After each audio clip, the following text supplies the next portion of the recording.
অনেকদিন ধরেই কালারগুলো কিনে রেখেছিলাম, তবে সুযোগের অভাবে কখনোই ব্যবহার করা হয়ে ওঠেনি। রমজান যেহেতু চলে এসেছে, তো ভাবলাম রমজান রিলেটেড কিছু পেইন্টিং করি আর এই কালারগুলোকেও কাজে লাগাই। তো পেইন্টিং করার জন্য ফার্স্টেই আমি একটি স্কেচ করে নিয়েছি।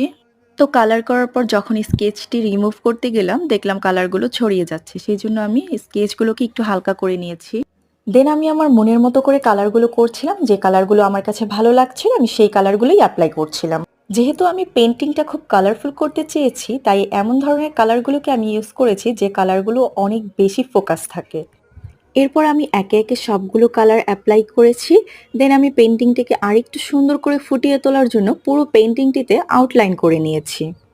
আর এই পেইন্টিংটায় আউটলাইন করার জন্য আমি একটি নরমাল জেল পেন ইউজ করব। তো এই ছিল আমার রমজান উপলক্ষে করা পেইন্টিং। সবার কাছে কেমন লেগেছে জানাবেন। আর সবাইকে রমজানের অনেক অনেক শুভেচ্ছা। সবার রমজান ভালো কাটুক এবং সুন্দরভাবে কাটুক। আল্লাহ হাফেজ।